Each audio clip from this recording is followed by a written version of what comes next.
decía, ustedes los progres... ¿Qué progre? Ustedes son los progres. Por favor, ustedes son los progres. Ustedes son los progres. Ustedes son los progres. Progres. Pero no te permito. ¿Qué es eso? ¡Patricia!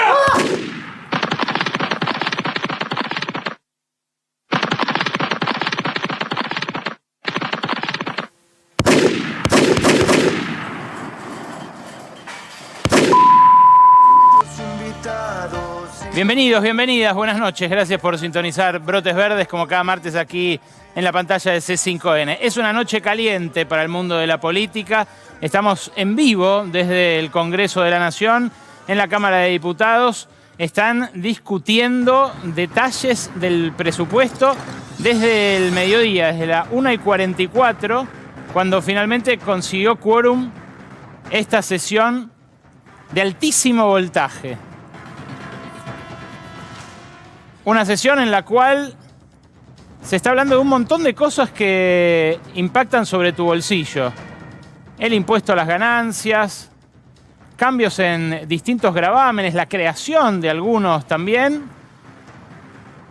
Y, ojo, porque también, en un ratito lo vamos a conversar con Gabriela Vulcano, hay discusión sobre las retenciones. Un presupuesto al que sobrevuela el acuerdo con el Fondo Monetario, un presupuesto en el cual las 109 páginas del Staff Report que dio a conocer el FMI al aprobar el segundo tramo de las metas que firmó Martín Guzmán en febrero, está presente por todos lados.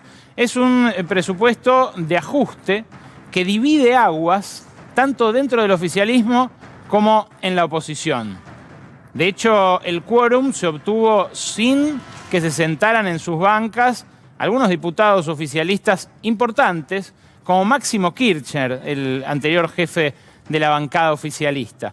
Hizo falta que Sergio Massa se instalara en la presidencia de la Cámara de Diputados para negociar personalmente con los distintos bloques, primero el quórum y después el articulado del dictamen que también había tenido problemas en la Comisión de Presupuesto y Hacienda para ser aprobado. Pero digo, divide aguas en el oficialismo y también en la oposición, porque, por ejemplo, el quórum lo prestaron radicales porteños, que forman parte de Juntos por el Cambio, si bien están cada vez más a los tiros, casi como la Patricia que abrió el programa recién.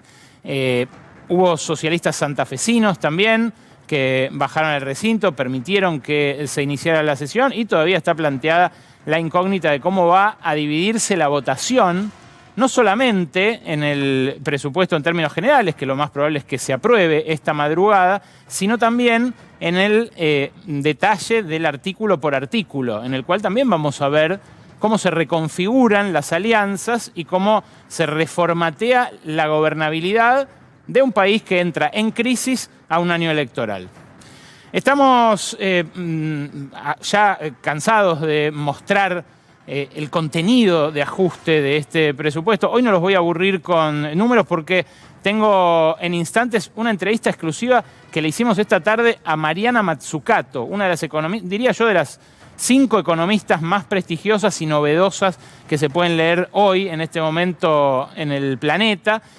Mazzucato estuvo con el presidente de la Nación el fin de semana. Ayer dio una conferencia con Martín Guzmán en La Plata, junto con Joe Stiglitz, también el mentor de Guzmán y Premio Nobel de Economía.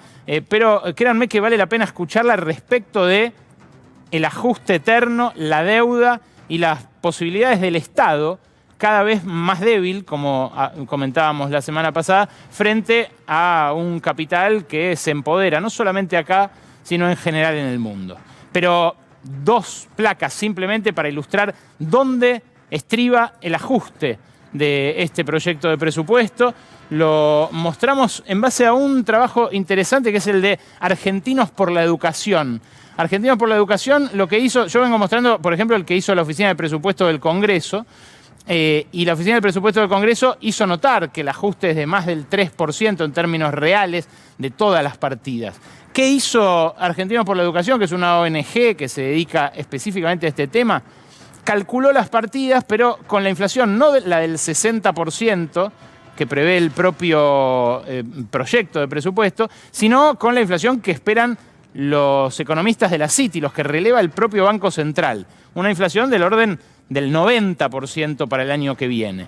Si uno resta esa inflación a las partidas proyectadas, lo que se encuentra es que, fíjate, los únicos que aumentan ahí, esto estamos hablando por jurisdicción, o sea, quién va a tener estas partidas a disposición para gastar, aumenta el Ministerio del Interior, porque tiene que organizar las elecciones este año, y después aumenta el servicio de la deuda pública y las obligaciones a cargo del Tesoro.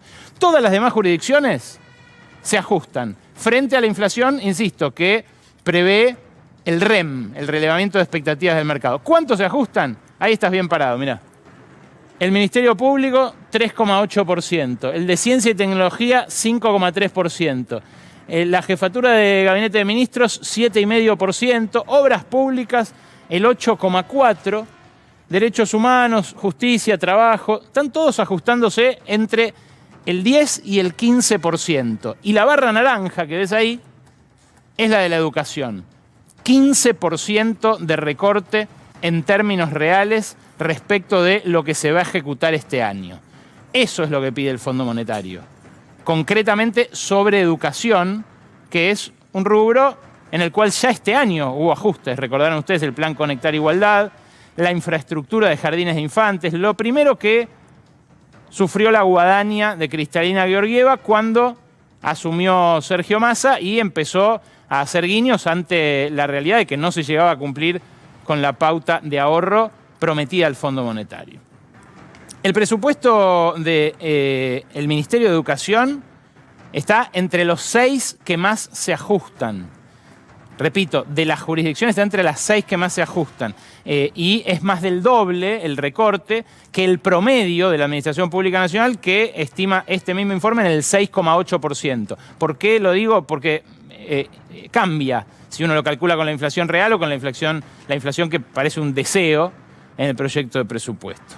Ahora, el presupuesto educativo de 2023 es el segundo más bajo en los últimos 11 años, según este mismo informe. Y fíjate, en los recursos del área de educación solamente aumentan las acciones de formación docente, la gestión educativa y el Conectar Igualdad. El Conectar Igualdad aumenta, pero frente al monto ya ajustado de este año. Y todo lo demás lo tienen acá. Evaluación y acreditación universitaria abajo, mejoramiento de la calidad educativa abajo, infraestructura y equipamiento abajo, desarrollo de la educación superior abajo.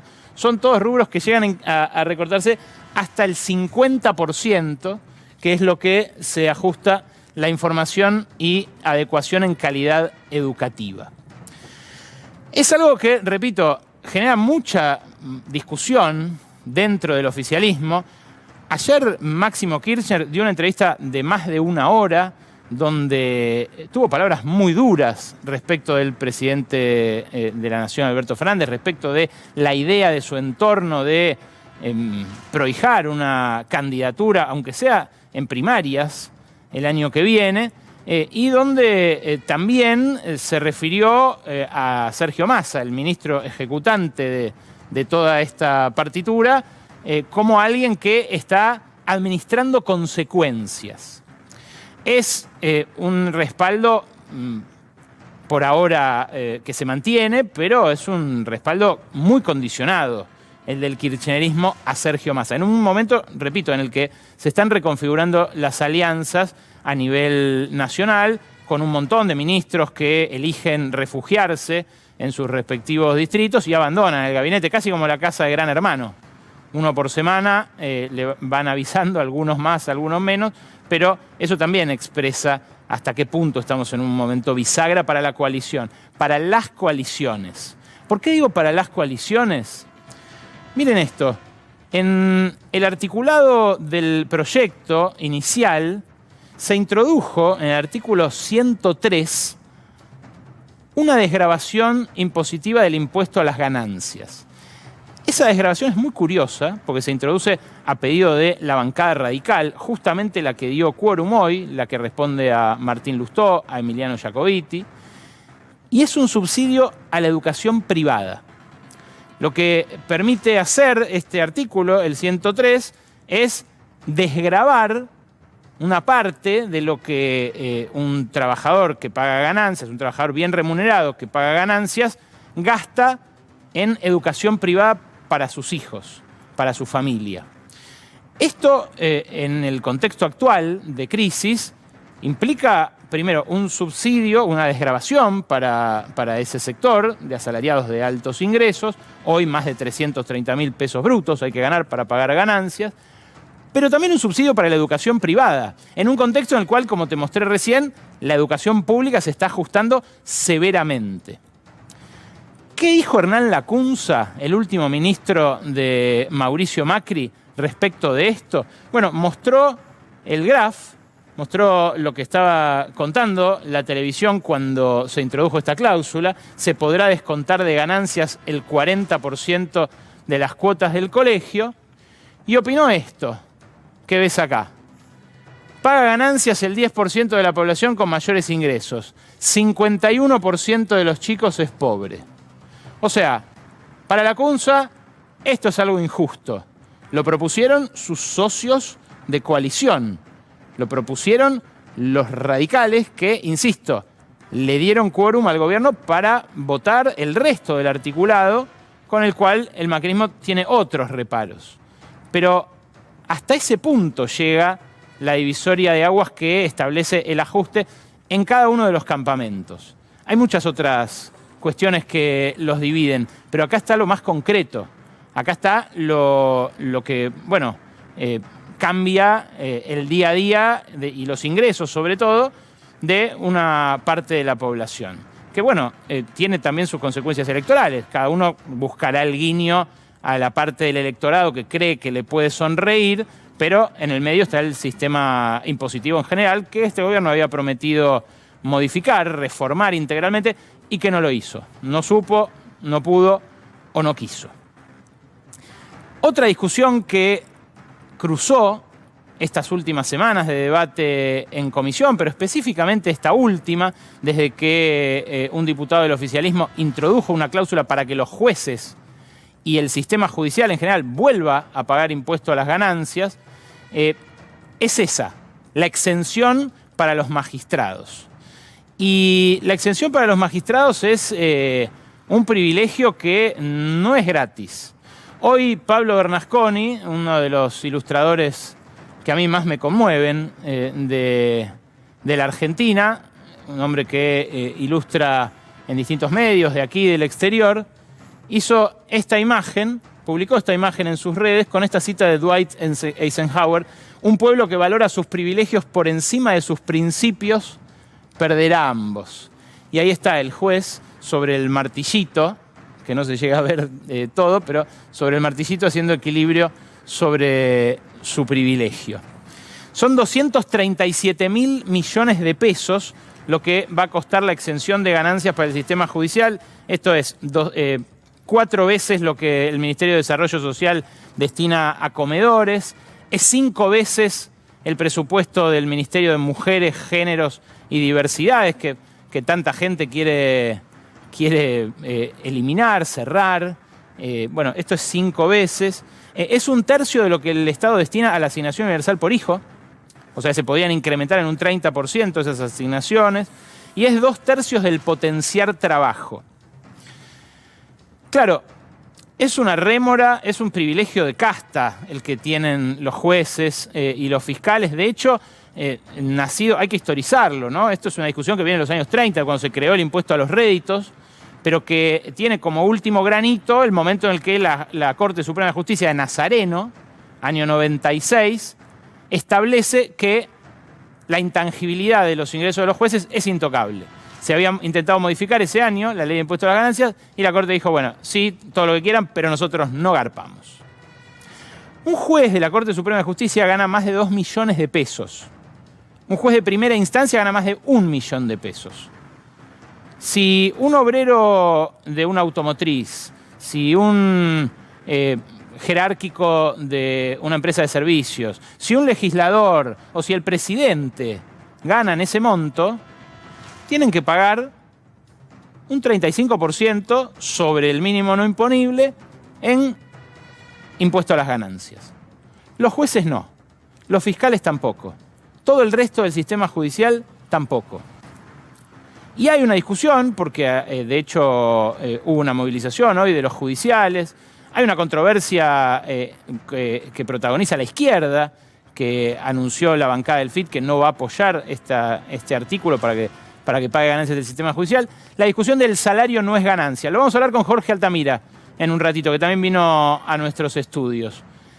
Es una consigna que muchos convierten en un principio, pero que no se puede ver de manera abstracta. Hay que verla en el contexto salarial en el que estamos ahora. Y el contexto salarial en el que estamos ahora, créanme, es desolador.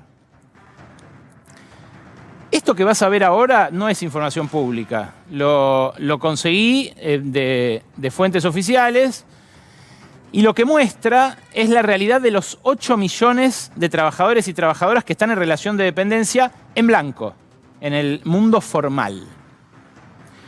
No es una encuesta de las que hace el INDEC, que son creíbles, que se usan, que nosotros hemos reproducido acá muchísimas veces. Este es el dato posta. Este es el dato que figura en el recibo de sueldo. Y créeme, te vas a caer de la silla de los bajos que están los sueldos. Vení, Manchi, vamos a empezar por acá, por los más bajitos. Estos son los empleos formales que hay en cada rango salarial en blanco. Estamos hablando de cifras brutas. O sea, para llegar al bolsillo le tenés que restar a esto un 25-30% según el caso.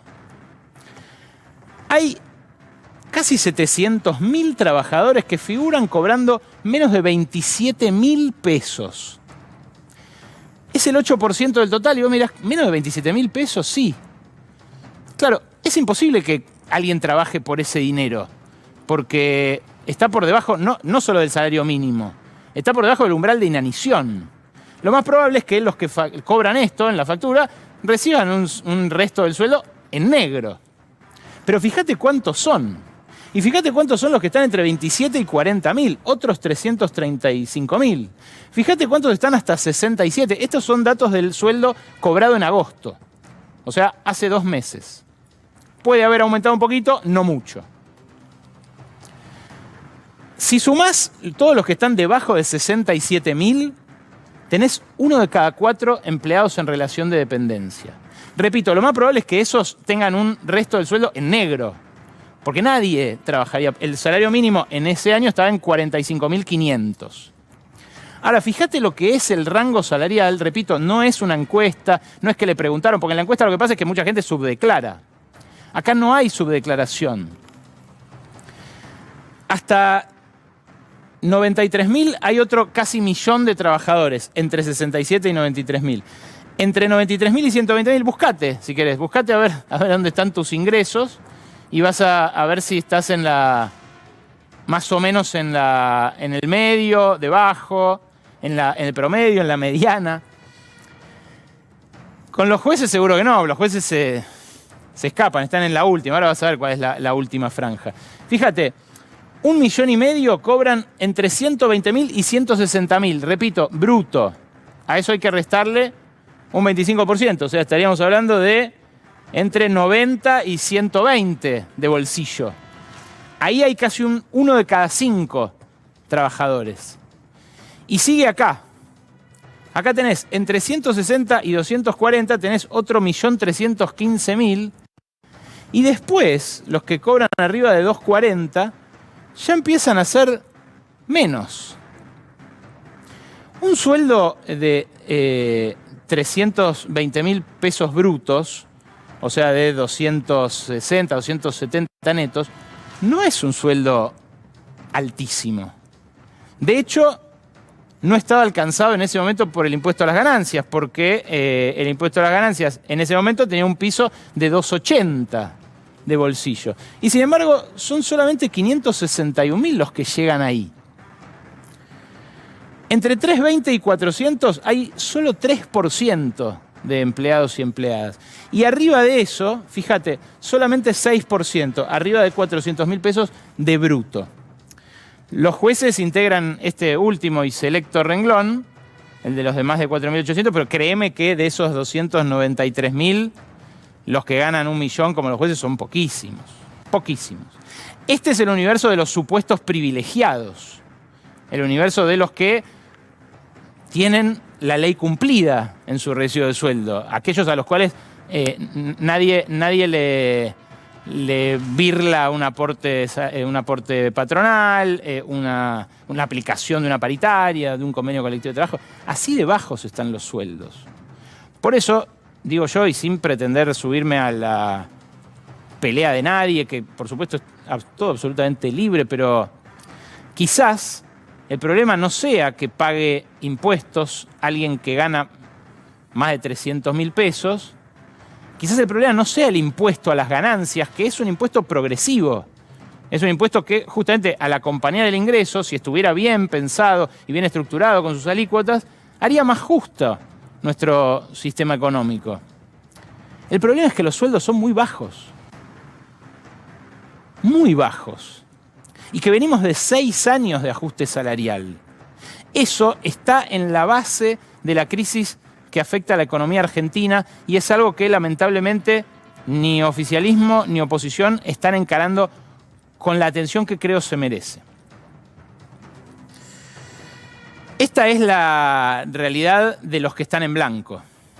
Debajo de ellos hay una cantidad superior de gente que vive con ingresos muy inferiores, muy inferiores. El símbolo quizás de esa precariedad de la vida lo tengan los repartidores que en pandemia hicieron que funcionara nuestra vida. Este video se hizo viral este fin de semana, míralo. Argentina, no lo entenderías. Increíble. Increíble. Hay que sacarle la moto, el pibe, todo hay que sacarle.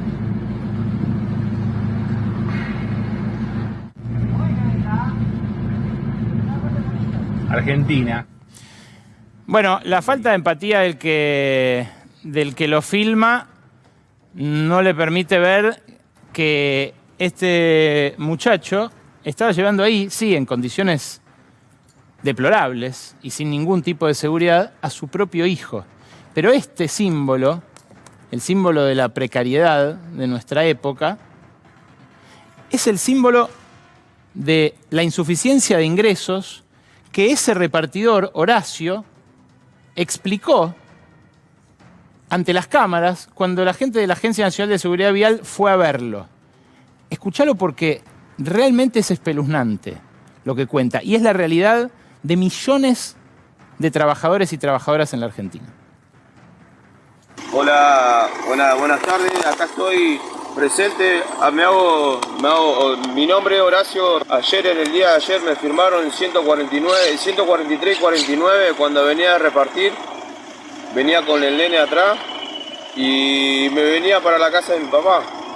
Pues yo estaba repartiendo, ya terminaba de trabajar, lo fui a buscar al nene de pasada, porque al nene no tengo nada con quién dejarlo.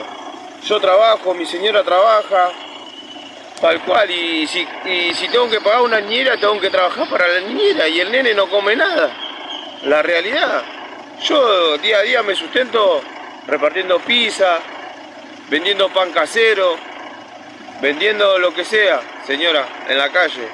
Pero bueno, no va a volver a pasar más. Yo al nene no lo voy a llevar más y ya está, ya como mi familia me dijo, como acá me vinieron y me dijeron que me iban a sacar la licencia de conducir. Bueno, eso no va a volver a acontecer, a llevar un nene, un menor adentro de una caja de pedido ya. Bueno, no va a volver a pasar.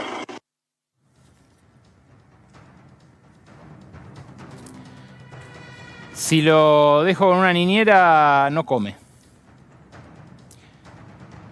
Gracias a la intervención de la línea 149 de la Agencia de Seguridad Vial, este trabajador va a tener un esquema de cuidados para que su nene se quede con alguien mientras él y su señora esposa trabajan. Pero lamentablemente no es la garantía que recibe cualquiera que quiera trabajar en la Argentina. Y la realidad es esa. Es cambiar la plata para muchos, pagarle a alguien para que se haga cargo del cuidado hogareño.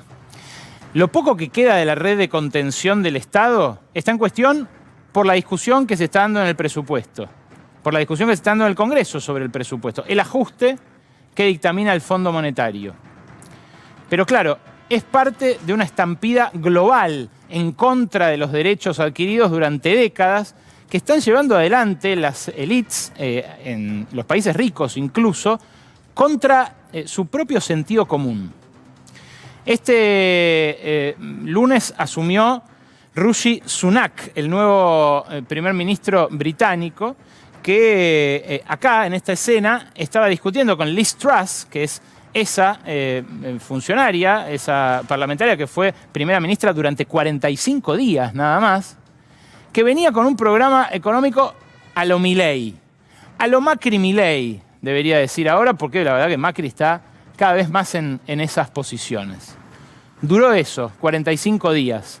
En esta discusión muy comentada, Rishi Sunak, que había sido ministro de Finanzas de Boris Johnson, que es un conservador también, no es que es un izquierdista, le decía, si vos hacés lo que proponés, que es eliminar impuestos a lo loco, sobre todo a los ricos, lo que va a pasar es que se va a desplomar el valor de la libra, van a subir la tasa de interés y se va a hacer más cara la vida para todos los británicos. Dicho y hecho, la libra hoy vale como el dólar y como el euro. Solía valer un 20-25% más. Voló la primera ministra. Hubo 3 primeros ministros en Gran Bretaña en 7 semanas. Algo que habitualmente veíamos en la crónica internacional de los países africanos. Bueno, ahora pasa en Gran Bretaña. Es la era de la ingobernabilidad, allá y acá. Una era de la ingobernabilidad que además se superpone con la guerra y con el riesgo de nuevas guerras.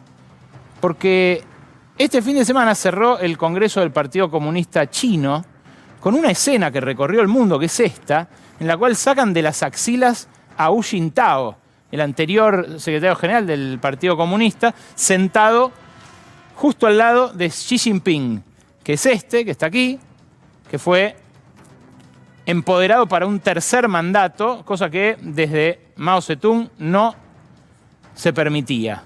Bueno, a Hu Jintao, mira, ahí lo levantan de la axila, lo conducen hacia la salida, él intenta darle la mano a alguien, no le dan la mano.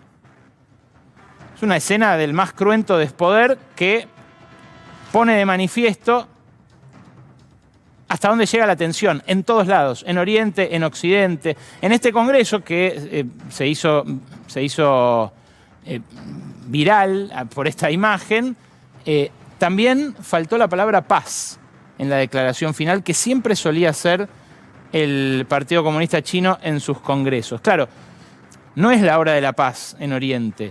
Sigue la guerra en Ucrania, a pesar del avance y la recuperación de territorio por parte del gobierno ucraniano.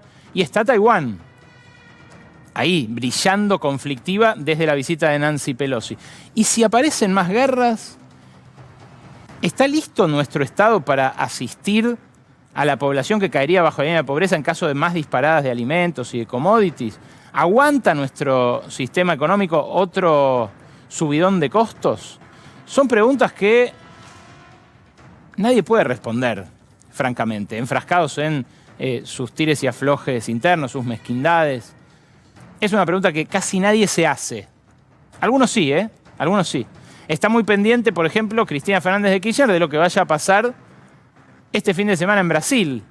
¿Por qué? Y bueno, identificada con Luis Ignacio Lula da Silva por la persecución que ambos sienten se ejerció sobre ellos mediante ardides judiciales y dobles varas muy evidentes, muy ostentosas. Bueno, Cristina se mira en ese espejo y mide a ver si Lula llega a la presidencia. Llega habiendo tejido alianzas con sectores conservadores también de su país y habiendo resignado banderas, ¿no? Como hace poco cuando dijo que él no legalizaría el aborto nunca en Brasil. Bolsonaro recupera posiciones en estos últimos días y ahí está, cabeza a cabeza, todavía con Lula arriba en las encuestas, claramente, pero con la perspectiva de que si gana va a ser un presidente débil.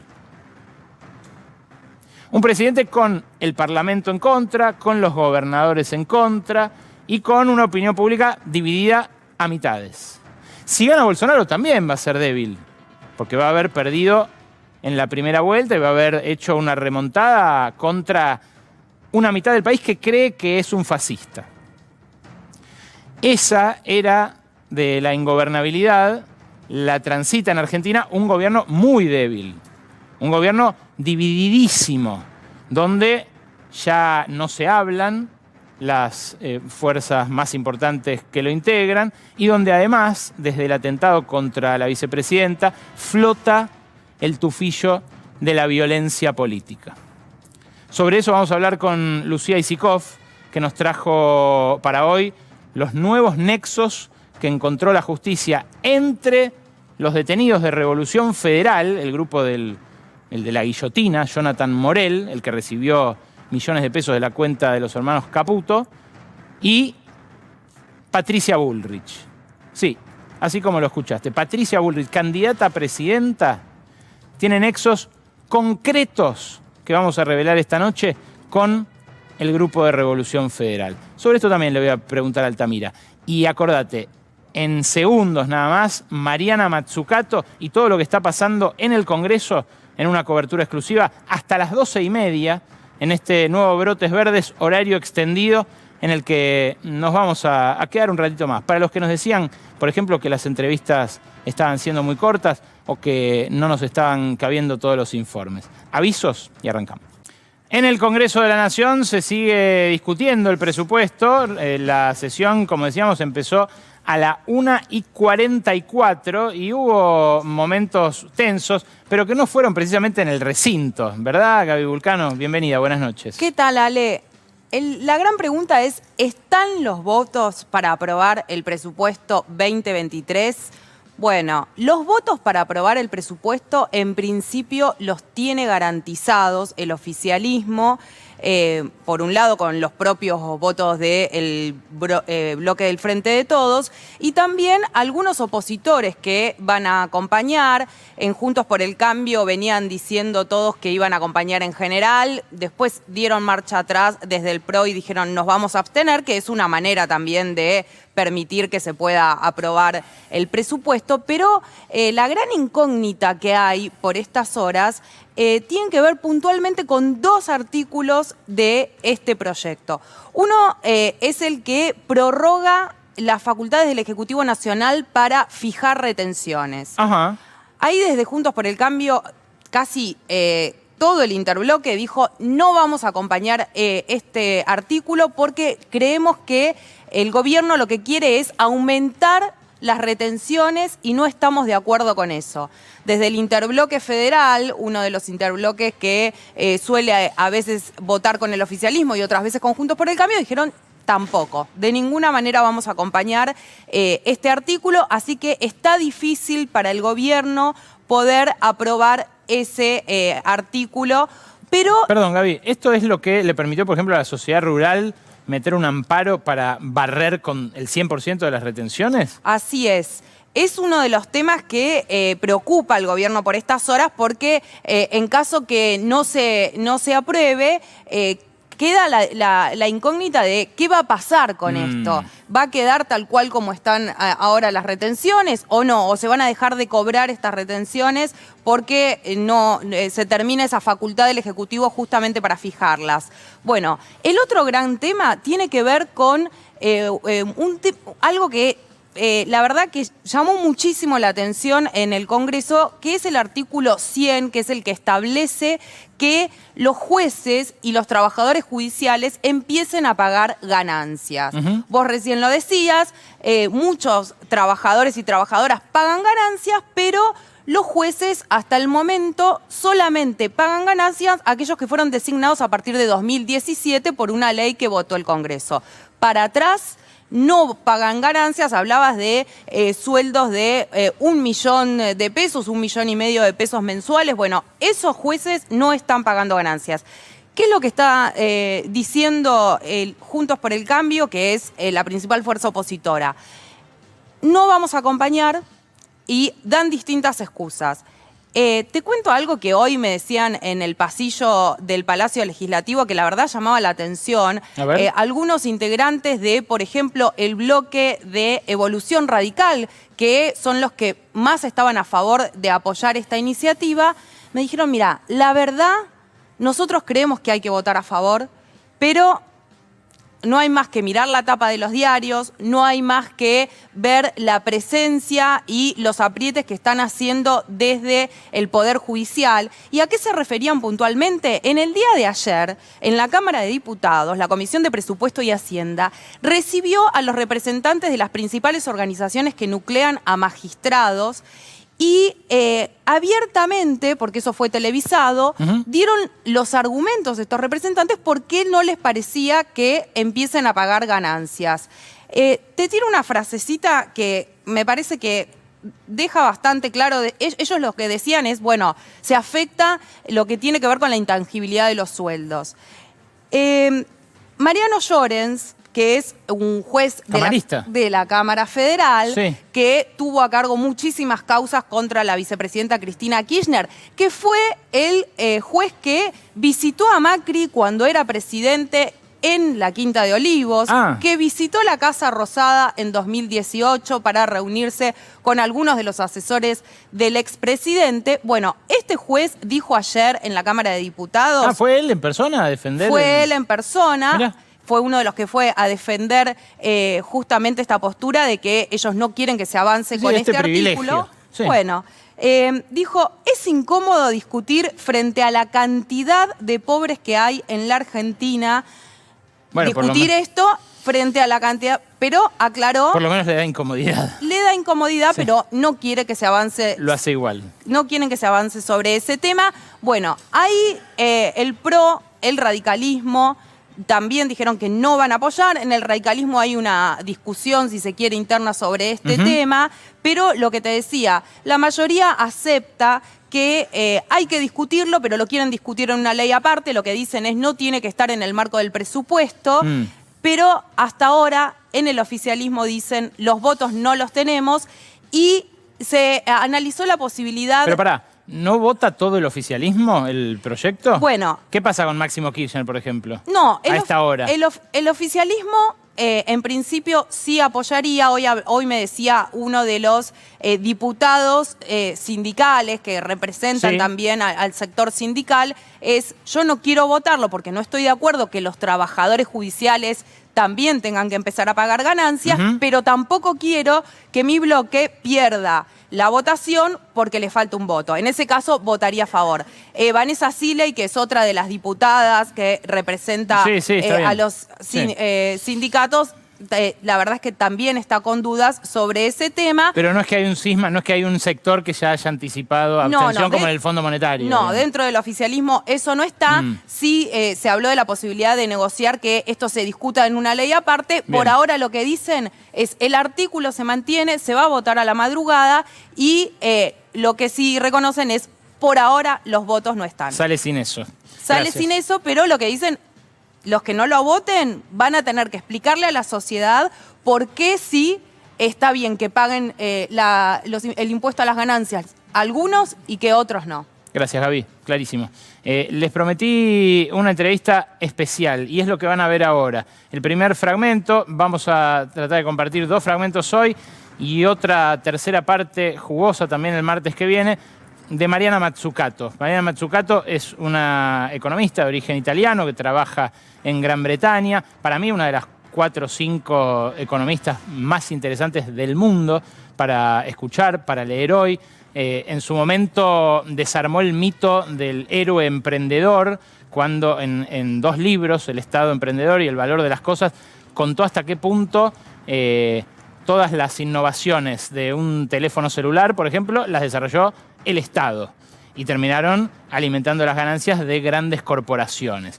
Bueno, en pandemia sacó otro libro titulado Misión Economía, ahora les voy a mostrar la portada, lo tengo por ahí, que lo que propone es un enfoque que rompa con la restricción presupuestaria. Lo que dice es, hay que llevar adelante misiones como en su momento se hizo la misión Apolo.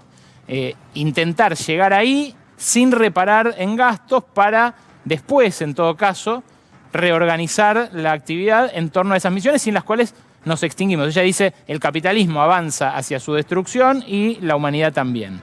Ella dice que se puede salvar el capitalismo con estos retoques, y la primera parte de lo que conversamos con ella esta tarde aquí en Buenos Aires es esta.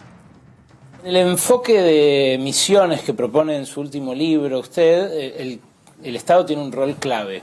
Y aquí, en las últimas elecciones, pero en general, en la discusión política, hay un ataque muy frontal al rol del Estado por parte de la nueva derecha, de lo que llaman neoconservadores en otros lados. La vieja derecha, que se presenta como nueva. Exacto. ¿A qué intereses defiende esa vieja derecha? Yo creo que hay dos problemas. Uno es ideológico, una guerra de ideas, pero hay también muchas ganancias de hacer con una idea vieja de la economía.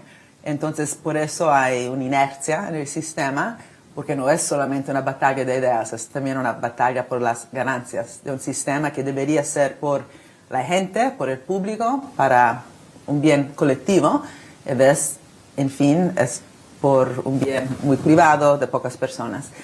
Y no es que yo defiendo el Estado, defiendo el tipo de pensamiento, perdón el italiano, que debería ser cómo se traduce una visión económica por el clima, por la salud, por la digitalización de la economía, en una práctica concreta que no sea llena de mitos, de cómo el público y el privado pueden trabajar juntos.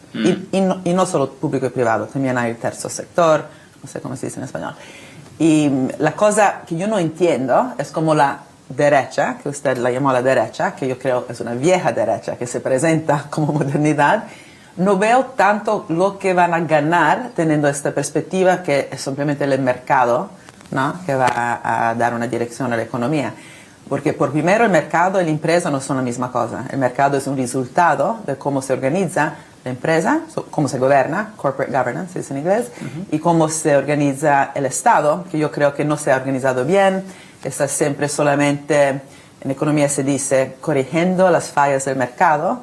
Entonces, por definición, por diseño, está siempre too little, too late.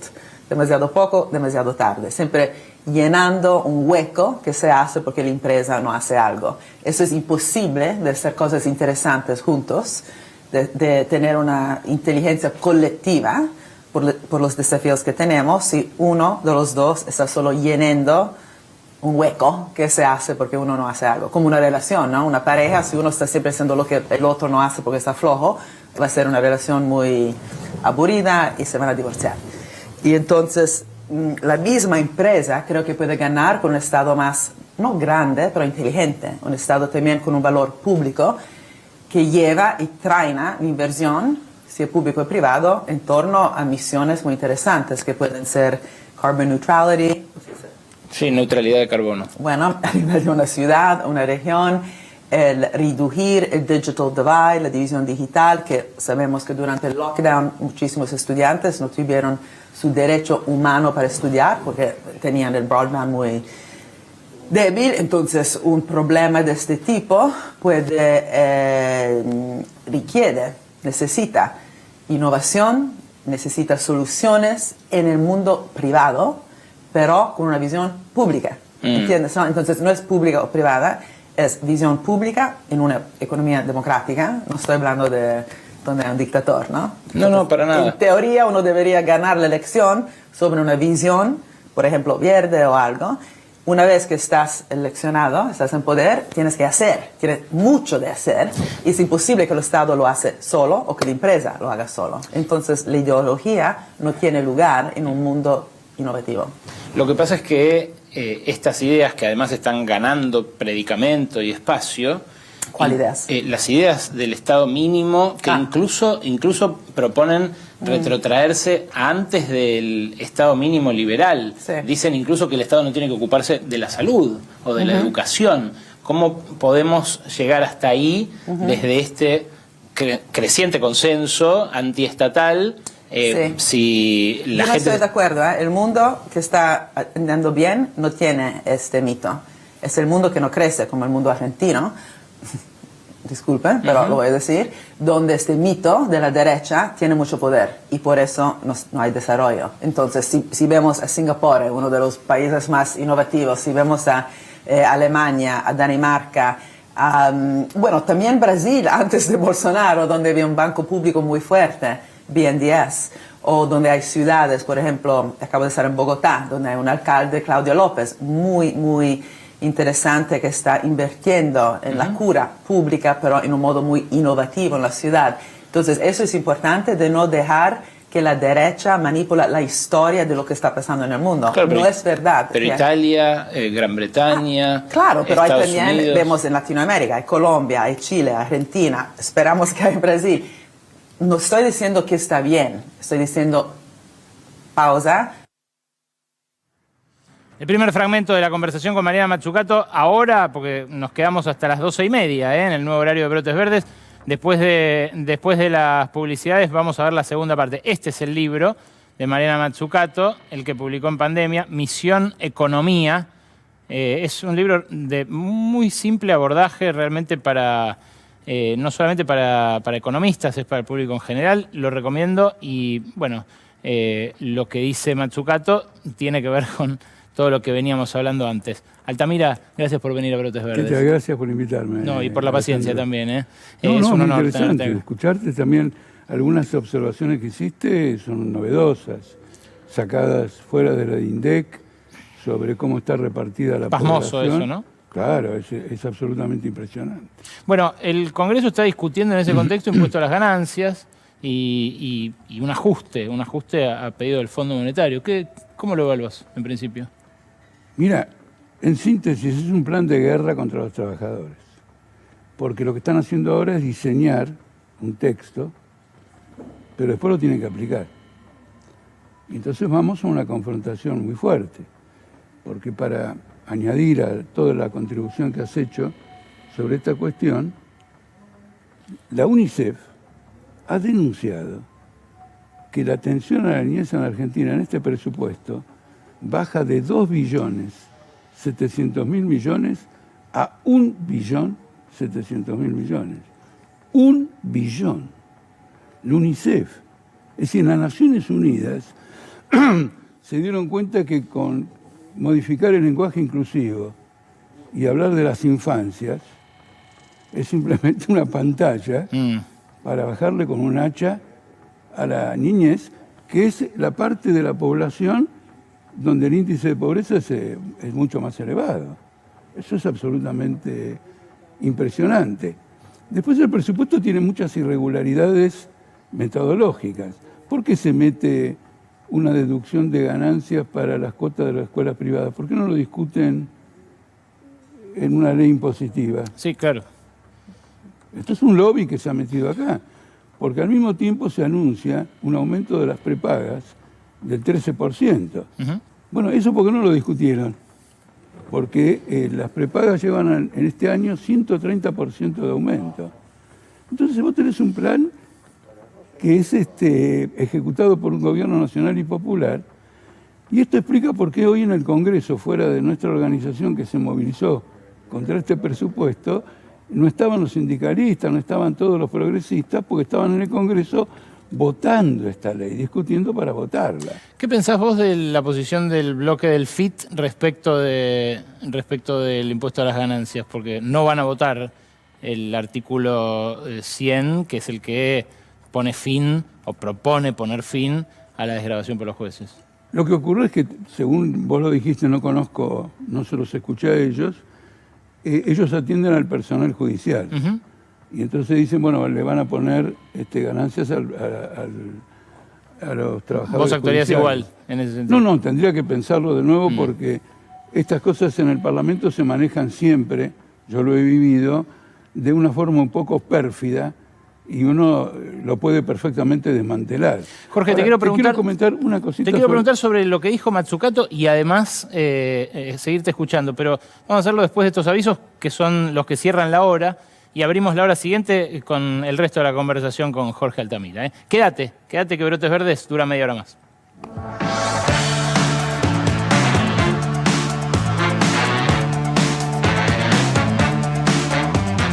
Seguimos en vivo con Jorge Altamira. En instantes, la segunda parte de la entrevista con Mariana Mazzucato y el informe de Lua Isikov sobre los vínculos entre Revolución Federal y Patricia Bullrich. Altamira, me estabas diciendo algo sobre el presupuesto. Creo que hay una cosa que es muy importante, que es el sistema impositivo, ganancias, si es progresivo o no. Yo quiero que se entienda una cosa. En Argentina el trabajador paga un impuesto a los ingresos en forma indirecta a través del IVA. Le sacan el 21%. Le sacan el 8% por ingresos brutos, más otros impuestos de estas características, y el impuesto a las ganancias, el Estado se lleva el 50%. Entonces, discutir ingresos, impuesto a los ingresos, y no eliminar el IVA, dejemos el impuesto a los ingresos, saquemos el IVA, saquemos ingresos brutos. ¿Cómo compensamos ese dinero? Llevando la escala, el porcentaje sobre los sectores más acomodados muchísimo más alto. Pero el trabajador sufre una expropiación violenta, y esto es importante señalarlo porque el presupuesto es inflacionario. Y el objetivo de declarar lo que va a ser la inflación del 60%, etcétera, es disimular eso. Es inflacionario porque se está devaluando el peso oficial al ritmo de la inflación. Y reduciendo además muchísimos subsidios que van a impactar en tarifas. Reduciendo muchísimos subsidios. Sobre eso quiero decirte algo. En segundo lugar, el Congreso no discutió algo muy grave, y es que el Banco Central tomó la prerrogativa de socorrer a los bonistas con emisión monetaria si caen los títulos de la deuda. Sí, claro, el Por bono lo tanto, dual. es un claro, pero no, tiene lo que se llama un put. Es decir, si cae el título de la deuda, el Banco Central emite para rescatarla. Y todos los charlatanes de la emisión monetaria nos llaman la atención sobre todo esto. Este es un aspecto completamente inflacionario. La inflación le va a permitir al gobierno recaudar mucho más, pero eso no significa que vaya a modificar los gastos. Y este es un ajuste precisamente por eso. Jorge, quiero que escuchemos juntos el informe de Lua Isikov, porque te quiero preguntar sobre esto, sobre las libertades, sobre cómo se puede encarcelar a alguien y de qué manera. Lua Isikov y el informe sobre Revolución Federal. Buenas noches, Lu. Ale, buenas noches. Bueno, un informe sobre Revolución Federal y esta red que vemos amplificarse. Bueno, acá tenés a mis espaldas a dos de los detenidos de Revolución Federal, de este grupo ultraderechista, fascista, a Sosa y a Morel, detenidos, bueno, por incitación a la violencia. Sabemos que es una causa que va en paralelo a la causa del atentado contra Cristina Kirchner. Pero bueno, ¿qué pasa con estos jóvenes y otros jóvenes de distintos grupos muy nuevos que se fueron armando durante la cuarentena o en los últimos meses? Empezaron siendo llamados por los medios y cuando recién nos metíamos en la causa, una especie de lúmpenes, caídos del sistema, que nadie entendía bien cuáles eran las conexiones. Bueno, lo que vemos justamente es lo que te decía, una red cada vez más grande que empieza, mostrando cómo se conectan con distintos abogados, cómo se conectan con distintos personajes mediáticos y ahora con sectores de la política tradicional y más específicamente con sectores del PRO y con sectores que, bueno, la presidenta del PRO encabeza como Patricia Bullrich. Acá ves a dos personajes de los que vamos a hablar que también representan algunos de estos grupos similares a Revolución Federal. Vamos a ver que están todos conectados. Directamente, por ejemplo, Sosa, que veíamos hace un ratito, de Revolución Federal, tiene tweets bancando públicamente a Patricia Bullrich. Hay otros referentes de Revolución Federal que tienen fotos con Patricia Bullrich. Y mirá a estas dos personas que te traje acá. El primero, ahí el que lo ves con una remera de seguridad, que algunos le dicen el patoba de Patricia, el patoba de Bullrich. Bueno, él es Hernán Carroll.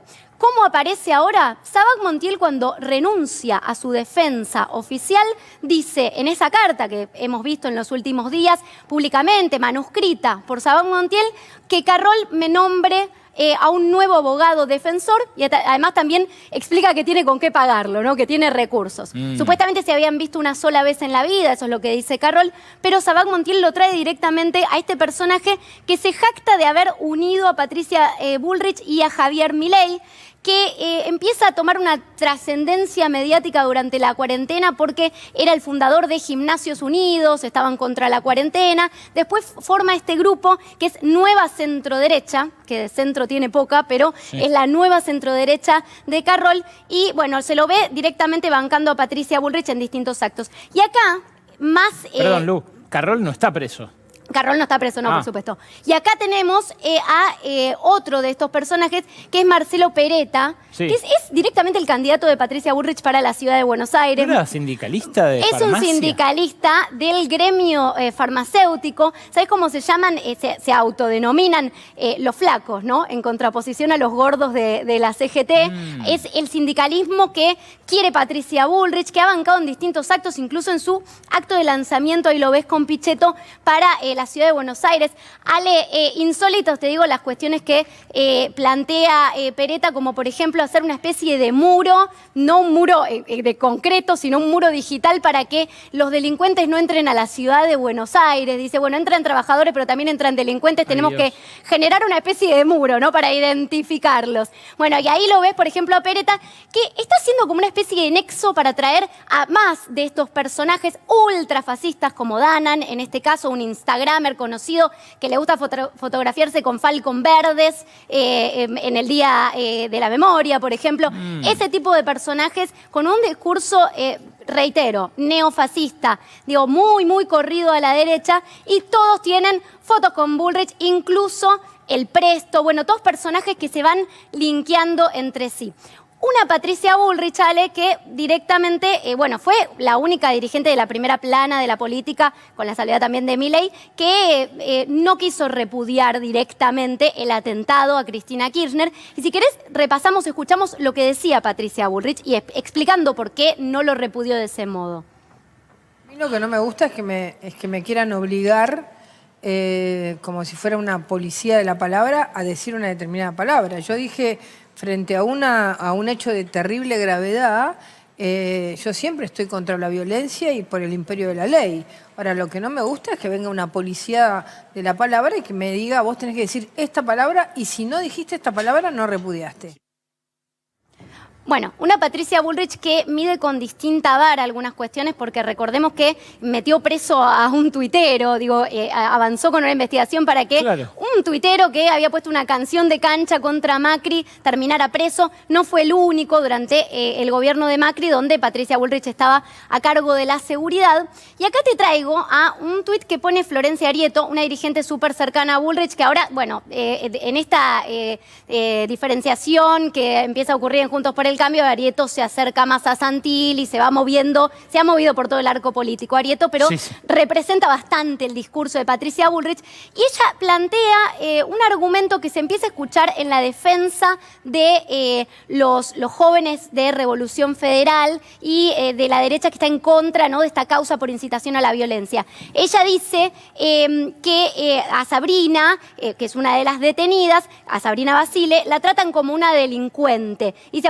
autoritarismo castrochavista al palo, liberen a Sabrina, un hashtag que empezaron a usar para pedir la liberación. Lo que dicen justamente los abogados de Sosa, por ejemplo, uno de ellos, o lo que dicen desde la derecha, es que quienes han propagado el discurso violento fueron los medios de comunicación y que en definitiva son perseguidos políticos, y que lo que se busca con esto es criminalizar la protesta social, que no hay suficientes argumentos para demostrar jurídicamente que lo que han hecho estos jóvenes es una incitación a la violencia.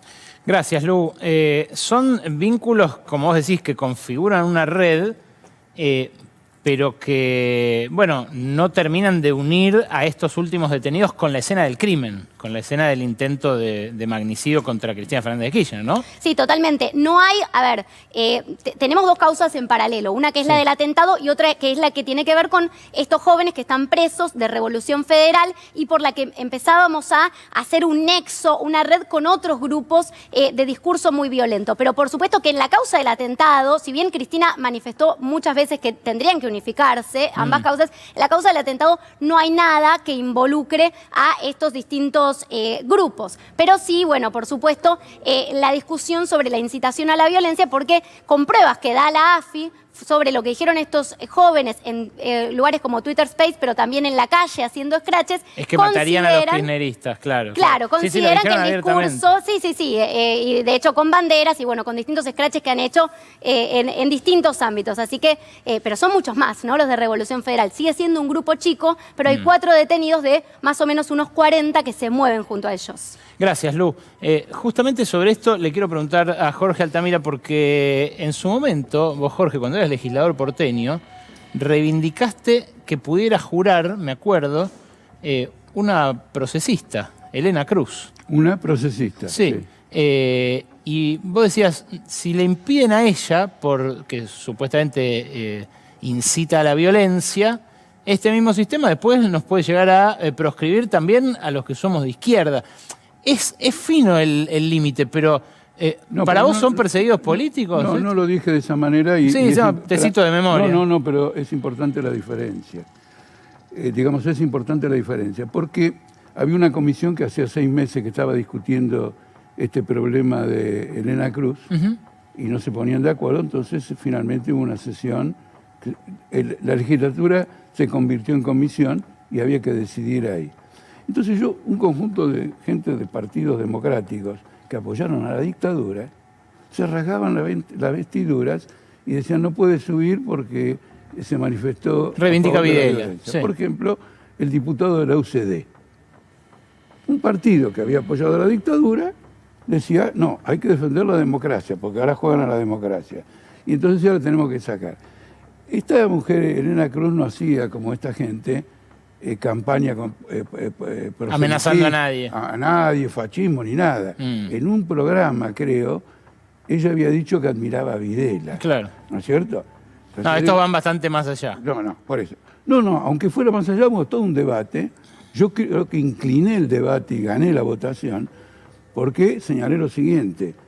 Lo único que ha hecho es expresar una opinión. No es Bussi. En cambio, ustedes permitieron que Bussi fuera gobernador.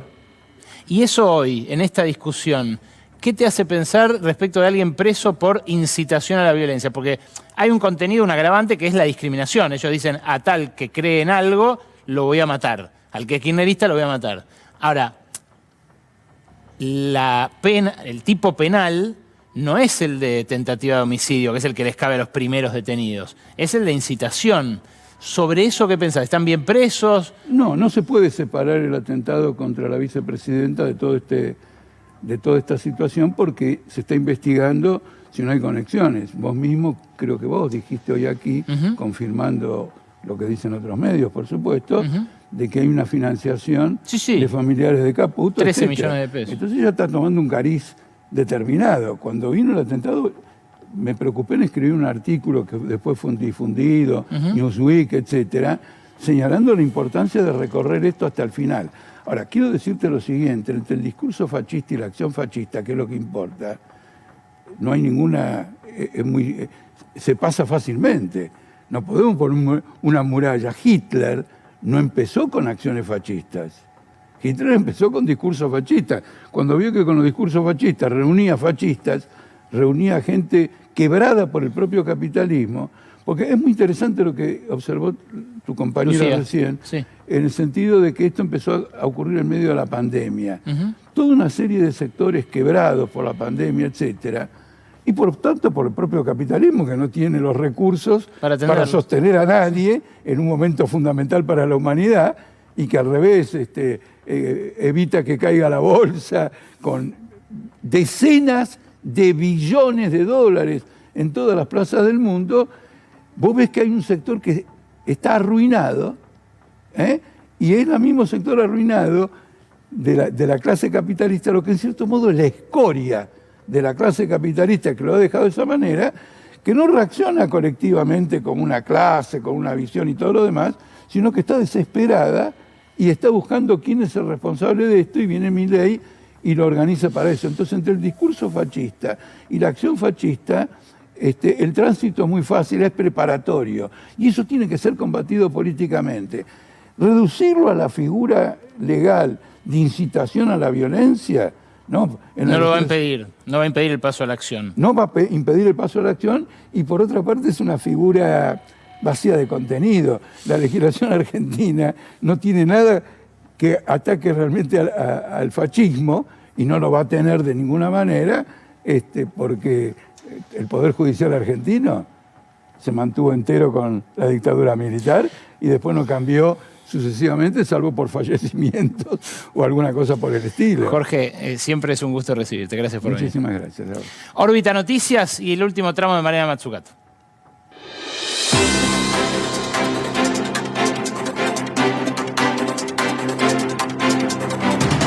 Buenas noches, esto es Órbita Noticias, un noticiero intergaláctico con el ojo puesto especialmente en el planeta Tierra. Vamos a las noticias. Nuestro país preferido de la galaxia es fanático del fútbol. No es para menos. En un contexto de endeudamiento sideral, inflación imparable y crecimiento de la derecha fascista, el fútbol es la única alegría que pueden recibir cada tanto algunos argentinos. Y este fin de semana, el fútbol argentino vio nacer un nuevo campeón de la liga profesional. ¿Qué tiene Boca? ¿Por qué gana? Esa mística que hemos logrado de a poquito y lo vamos construyendo paso a paso. Lo que pasa es que el fútbol alegra a los que ganan y no tanto a los que pierden. Pero ganar también puede dejar un sabor amargo, sobre todo si tu triunfo beneficia a tu clásico rival.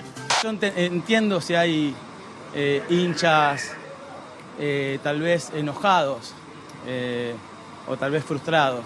Sí teníamos que resguardar nuestra integridad, nuestra dignidad y nuestros valores, así que estoy muy feliz por todo eso. Es así, el fútbol tiene grietas como la política, y como en la política, algunas grietas se cierran para profundizar otras.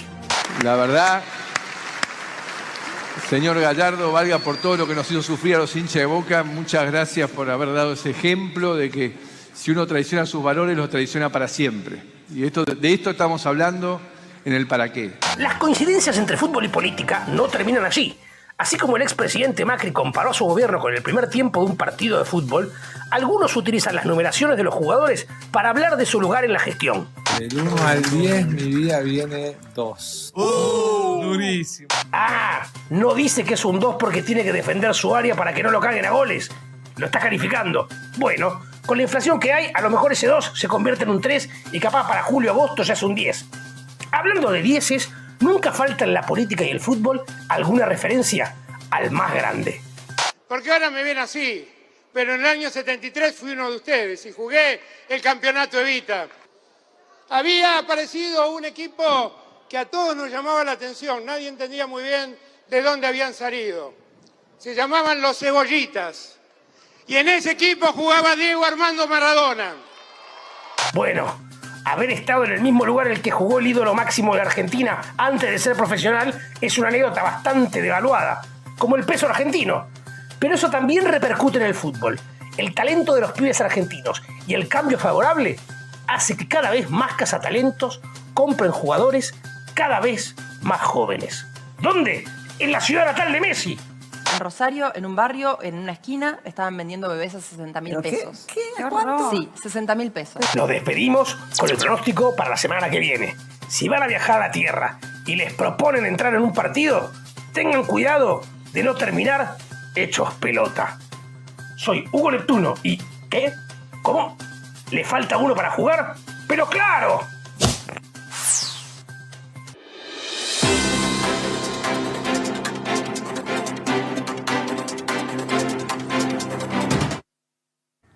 La segunda parte de la entrevista con Mariana Mazzucato es sobre el ajuste y el Fondo Monetario y cómo eso puede afectar lo que ella propone, que es un enfoque de misión y de salida del ajuste eterno. Esto es lo que propone en este libro. Y después de Mariana Mazzucato cerramos a toda orquesta con Aisikov y con Vulcano. Vuelve el Yo no te lo dije, los chimentos de la política. Esa lógica del ajuste es la que vuelve a regir el acuerdo que acaba de firmar Argentina con el Fondo Monetario. Si bien el Fondo Monetario dice que cambió, vuelve a exigir recortes para llegar a un déficit cero que permita después acumular divisas para el pago de la deuda que acumula Argentina.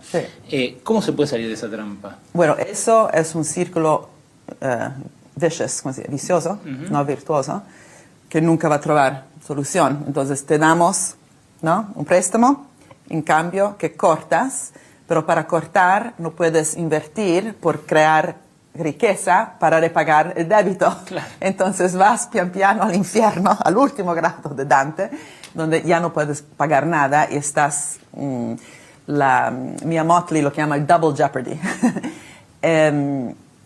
Y bueno, tenemos que tener una arquitectura financiera global diferente. La IMF y el World Bank en teoría están diciendo que han entendido eso. Después, por ejemplo, de la austeridad europea, sobre todo en Inglaterra, pero no solo, escribieron muchos papeles dentro del World Bank de cómo la austeridad no funciona. Claro, pero es que en los papers y en los acuerdos siguen exigiendo la austeridad. Exacto, entonces por eso es muy importante tener coraje de negociar en modo no counterproductive, no contraproductivo. Y bueno, hay ejemplos donde ¿no? también la misma mote que acabo de decir está tratando de unir países en desarrollo sobre eso, porque es imposible luchar contra el cambio climático, adaptación y mitigación sin dinero. Y este mismo problema climático no fue causado de estos países, fue causado de los países Estados Unidos, europeos, que después ¿no? el problema siguen aquí y no tienen dinero para lucharlo. Pero tengo que decir que aun que uno tuviera dinero, la finanza, para invertir, Sí, sí. Tienes que decir a la gente que yo hablo mal el español, pero estoy probando con todo. Perfecto. Yo creo, y por eso yo creé un instituto a Londres que se llama The Institute for Innovation and Public Purpose, Instituto por la Innovación y el Propósito Público, dentro de University College London, que está tratando de también reeducar los burócratas del mundo a pensar su papel no solo como corregir fallas de mercado, pero co-crear, co-formar una economía diferente. ¿Qué quiere decir de crear valor dentro del gobierno? Co-crear valor. ¿Qué quiere decir por el diseño de un banco público, de las compras públicas, de la relación entre público y privado, por ejemplo, sobre la propiedad intelectual, intellectual property rights? Sí, ahora quiero ir a eso porque me interesó muchísimo su libro El Estado Emprendedor y el valor de las cosas, que lo continúa ahora. La verdad es que Argentina está muy condicionada por su deuda. Argentina tomó una deuda con el Fondo Monetario que equivale a 1/3 de lo que el Fondo Monetario le dio a todos los países del mundo por la pandemia. Y ahora está constreñida por ese ajuste, pero también hay muchos otros países que siguen políticas de austeridad ordenadas por el Fondo. Claro. Están peleando entre pagar la deuda o comer, pagar la deuda o hacer inversión pública. Sí, pero tampoco es verdad que es el único problema en Argentina, ¿no? Ahora, por ejemplo, hay un gobierno que yo no sé si están hablando bien entre ministros, sin eso no funciona, tienes que tener un modo de coordinar la política económica, pero, por ejemplo, hay mucho énfasis ahora sobre lo que se llama el desarrollo productivo, ¿no? La Argentina productiva 2030, en este momento, acabo de hablar con los funcionarios públicos aquí en la mañana sobre unos planes que tienen. No siempre hemos tenido en Argentina un enfoque sobre la parte productiva de la economía, una parte productiva diferenciada, una parte productiva diferenciada en torno a misiones que tienen que ver con la sostenibilidad. Así que los recursos naturales, en vez de ser el natural resource curse, ¿no? Un problema que solamente se dan dinero a las minas o al petróleo, se piensa que quiere decir crear un ecosistema en torno, por ejemplo, al litio, que incluye ver el litio no como sector de subsidiar, pero un input, una parte fundamental por una transformación sostenible en torno a toda una economía y, por ejemplo, también el servicio digitales, ¿no? Los datos que son así importantes en una economía moderna, que son los tipos de datos que necesitamos por hacer esos recursos naturales más verde, parte de una economía con valor adjuntivo, en vez de solo extraer recursos y venderlos al mundo, de go up the value chain, but make it, más hacerlo parte de un ecosistema. Es que todo eso puede planificarse y pensarse, pero en Argentina, y ahora está pasando, choca contra la crisis macroeconómica que genera la deuda, la corrida del dólar, Sí, pero no puedes siempre dar culpa ¿no? al IMF, el World Bank. Yo soy de acuerdo, soy la primera, escribo mucho contra esas condiciones sobre la deuda. Pero mi pregunta a la Argentina, hipotética, pretendemos que el IMF el World Bank se despierta mañana buenos y no malos, que dan, ¿no?, un préstamo sin estas condiciones que son contraproductivos, porque sabemos, los dos, mucha gente lo sabe, no funcionan. ¿Qué hacemos?